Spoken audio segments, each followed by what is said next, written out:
So welcome back to MuleSoft Basics Training in Hindi. Last session में हम लोगों ने आपको बताया था कि हम ये हिंदी में सेशंस क्यों कर रहे हैं, क्योंकि काफ़ी सारी ऑडियंस है जो हिंदी से फेमिलियर है और थोड़ा अच्छे से हिंदी समझ सकती है। तो इंग्लिश में तो ऑलरेडी काफ़ी कंटेंट अवेलेबल है, सो हमने हिंदी चूज किया। हमने ये भी बात की थी कि बैकग्राउंड कौन सा है स्टूडेंट्स का, आईटी है या नॉन आईटी है। उसके ऊपर से हम ये ट्राई करेंगे कि नॉन आईटी वाले भी इसे अच्छे से सीख सकें। व्हाट इज अ लैंग्वेज हमने डिस्कस किया था, जैसे एक फॉर्म ऑफ कम्युनिकेशन होता है। उसके बाद प्रोग्रामिंग लैंग्वेज क्या होती है, तो जैसे हम लोग एक दूसरे से बात करते हैं लैंग्वेजेस में, उसी तरीके से प्रोग्रामिंग लैंग्वेज किस लिए यूज होती है, तो कंप्यूटर से बात करने के लिए यूज होती है। फ्रंट एंड डेवलपमेंट जो आपको आंखों से दिखता है, यूआई डेवलपमेंट जो आप स्क्रीन को देख सकते हैं, बटन्स, लेबल, इमेजेस, वीडियोस, तो सारा फ्रंट एंड डेवलपमेंट का पार्ट है। बैक एंड डेवलपमेंट या एपीआई डेवलपमेंट, इसमें हम वो एक्टिविटीज करेंगे जो हमें डे टू डे लाइफ में स्क्रीन पर नहीं दिखती। फिर हमने देखा था कि म्यूलसॉफ्ट क्या है, तो एक सिंपल टर्म में हमने कहा था कि ये एक टेक्नोलॉजी है जिसमें हम एपीआई डेवलपमेंट करेंगे। अब म्यूलसॉफ्ट कहाँ फिट होती है, सो फ्रंट एंड में या बैक एंड में, तो म्यूलसॉफ्ट बैक एंड डेवलपमेंट का पार्ट है बिकॉज हम इसमें एपीआईज बनाएंगे। अब यहाँ पे जब हम पढ़ाई करेंगे तो दो चीजें हमें ज्यादा यूज में आने वाली है। एक एनीपॉइंट स्टूडियो है जो कि सॉफ्टवेयर होता है, हम अपने लोकल सिस्टम पे मींस लैपटॉप पे, कंप्यूटर पे इसे डाउनलोड करके, इसे रन करके इसी में डेवलपमेंट करेंगे। और एनी पॉइंट प्लेटफॉर्म होता है, इसे अभी के लिए आप एक वेबसाइट समझ सकते हैं जिसमें हम लोग हमारे एपीआई को डिप्लॉय करेंगे, मैनेज करेंगे, बाकी सारी चीजें। ठीक है, तो आज स्टार्ट करते हैं एपीआई क्या होता है। तो अगर इसका फुल फॉर्म जाने तो फुल फॉर्म होता है एप्लीकेशन प्रोग्रामिंग इंटरफेस। और दो एप्लीकेशंस है या दो सॉफ्टवेयर्स है जिन्हें एक दूसरे से बात करनी है। तो बात करनी है मीन्स कैसे बात होगी, तो डेटा के थ्रू बात होगी, राइट। सो एक एप्लीकेशन दूसरे एप्लीकेशन से बात करना चाहेगा तो वो एपीआई का यूज करेगा। और एपीआई कैसे बात करेगा, तो एपीआई उसे डेटा भेजेगा एप्लीकेशन से, एक एप्लीकेशन से दूसरे एप्लीकेशन को डेटा जाएगा और वो डेटा का टाइप होगा, उसको आइडेंटिफाई करेगा, डेटा में जो डिटेल्स होंगी उसे आइडेंटिफाई करेगा और उसके अकॉर्डिंग जो रिस्पॉन्स उसे वापस भेजना है तो वो डिसाइड करेगा। इसी तरीके से दो एप्लीकेशंस एक दूसरे से बात करेंगे। अब नॉर्मली आप कहीं भी जाते हो, लाइक जब भी कोई एपीआई पढ़ाता है तो वो हमारे रेस्टोरेंट का यूज केस काफी बताते हैं। तो उसमें क्या हो गया, जैसे हम एक कस्टमर है, हम रेस्टोरेंट में गए और हमें कुछ खाना ऑर्डर करना है, राइट।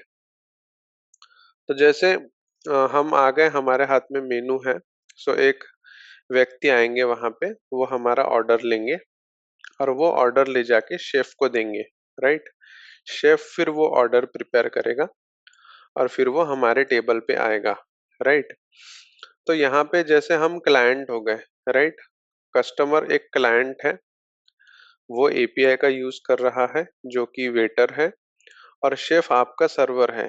ठीक है, आपको वो डेटा, मतलब आपको जो खाना चाहिए वो सर्व करके वेटर देगा, बट वो खाना बनाएगा कौन, तो शेफ, राइट।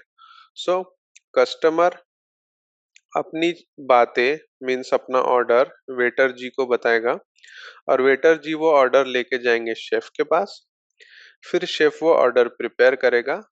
सो वेटर वो ऑर्डर लेके कस्टमर के बाद कस्टमर के पास आएंगे और फिर वो कस्टमर अपना मील एंजॉय कर सकते हैं, खाना खा सकते हैं। तो इसी में यहाँ पे लिखा है कि एपीआई रिसीव करता है रिक्वेस्ट और उसी प्रकार से रिस्पॉन्स देता है। तो हमारा जो कस्टमर है वो क्लाइंट है और जो हमारा शेफ है वो सर्वर है और जो वेटर है वो एपीआई है, राइट। तो रिक्वेस्ट का एक टाइप होता है और रिस्पॉन्स का एक टाइप होता है।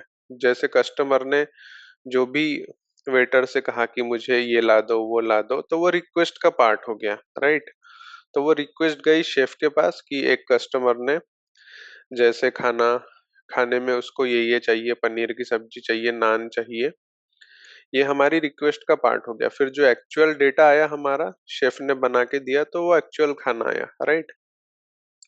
सो इसी तरीके से जैसे हम लोगों के यहाँ पहले चिट्ठी आती थी, राइट, तो पोस्टमैन हमें चिट्ठी लाके देता था, राइट। सो मैंने चिट्ठी लिखी, पोस्टमैन को दी, पोस्टमैन लेके गया, फिर जहाँ जानी थी वहां का पोस्टमैन दूसरे इंसान के यहाँ वो चिट्ठी लेके गया। या आप जो आजकल स्विगी जोमेटो देखते हैं, तो ये लोग काइंड ऑफ आप उनको एपीआई समझ सकते हैं, क्योंकि वो आपका काम कर रहे हैं, राइट। आपको आपने कुछ रिक्वेस्ट भेजी, ऐप में गई, ऐप से वो प्रिपेयर हुआ और आपको वापस लेके डेटा मिला। तो ये आप नॉर्मली एपीआई समझ सकते हैं कि वहां पे एक कस्टमर होगा, मतलब क्लाइंट होगा, सर्वर होगा और एपीआईज होंगे। तो जो मैं क्लाइंट सर्वर आर्किटेक्चर अभी बोल रहा था, उसमें होता है क्लाइंट और एक होता है सर्वर। क्लाइंट से रिक्वेस्ट जाती है सर्वर को और फिर रिस्पॉन्स आता है। ओके, सो रिक्वेस्ट और रिस्पॉन्स में कंप्यूटर की भाषा में सिर्फ डेटा जाता है। कई बार जो डेटा ट्रैवल करता है उसे हम पेलोड भी बोलते हैं। तो आगे आप लोग जब म्यूलसॉफ्ट पढ़ेंगे तो पेलोड पेलोड ये टर्म आपको काफी बार सुनने मिलेगी। सो यहाँ पे अब अगर आप क्लाइंट देखें तो क्लाइंट आपका खुद का लैपटॉप हो सकता है, आपका कंप्यूटर हो सकता है, आपका मोबाइल हो सकता है, आपका टैबलेट हो सकता है। ये सब इंटरनेट से कनेक्टेड है, और जैसे ही आप नॉर्मली रिक्वेस्ट भेजते हो कोई, तो वो सर्वर को जाती है, फिर सर्वर से रिस्पॉन्स आता है।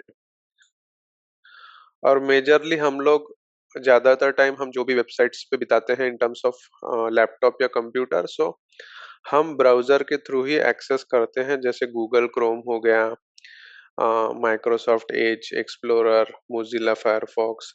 ये सारे ब्राउजर्स हैं जो एचटीटीपी प्रोटोकॉल पे वर्क करते हैं। एचटीटीपी प्रोटोकॉल ये हाइपर टेक्स्ट ट्रांसफर प्रोटोकॉल होता है, और इसी के थ्रू मेजर कम्युनिकेशंस होते हैं। जो क्लाइंट सर्वर मॉडल है रिक्वेस्ट रिस्पॉन्स वाला, वो इसी पे वर्क करता है। ओके, सो अभी आप कई वेबसाइट पे HTTPS भी देखते होंगे, तो वो सिक्योर वर्जन है HTTP का। सो रिक्वेस्ट जाती है, उसमें डेटा जाता है जिसको कई बार हम पेलोड कहते हैं, और रिस्पॉन्स में भी डेटा आता है, उसको भी पेलोड कहते हैं। सो ये है बेसिक आपका क्लाइंट सर्वर आर्किटेक्चर। अब डेटा आता है, डेटा जाता है, सब ठीक है, बट कैसे आता जाता है, राइट। सो यहाँ पे हम दो टाइप्स के एपीआई देखते हैं, एक रेस्ट एपीआई है और एक सोप एपीआई है।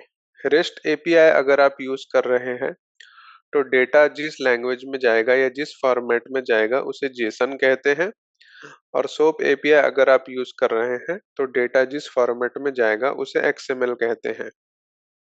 अभी डिटेल में हम नहीं जाएंगे यहाँ पे, क्योंकि कंफ्यूजन भी हो सकता है और अभी जरूरत नहीं है। सो जेसन का फुल फॉर्म होता है जावास्क्रिप्ट ऑब्जेक्ट नोटेशन। ये एक लाइट वेट फॉर्मेट है जिसमें हम डेटा को स्टोर कर सकते हैं और ट्रांसपोर्ट कर सकते हैं, ठीक है। सो मेजरली डेटा स्टोरेज और ट्रांसपोर्टेशन के लिए यूज होता है। जैसे स्टोर करना है तो कहाँ जैसे स्टोर करेंगे, सो डेटाबेसेस हो गए, कोई दूसरा एप्लीकेशन हो गया जहाँ पे हमने डेटा स्टोर किया है, तो स्टोर और ट्रांसपोर्ट दोनों कर सकते हैं। अब ये जेसन दिखता कैसा है, तो बेसिकली अभी आप स्क्रीन पे देख रहे होंगे तो एक की वैल्यू पेयर में दिखता है। यहाँ पे एम्प्लॉयज करके की हो गया, उसके अंदर एक एरे है, उसमें दो और की वैल्यू पेयर्स है। सो फर्स्ट नेम में Gaurav, last name surname, first name में अमित, लास्ट नेम में सरनेम। सो ये जो करली ब्रेसेस है इसमें ऑब्जेक्ट होते हैं, जो स्क्वायर ब्रेसेस है उनमें एरे होते हैं, और डबल कोट्स में जो लिखा है उसे हम लोग स्ट्रिंग्स कहते हैं। स्ट्रिंग इसलिए कहते हैं क्योंकि ये अल्फाबेट्स से बनी होती है, जैसे ह्यूमन रीडेबल फॉर्मेट में होता है जेसन पूरा।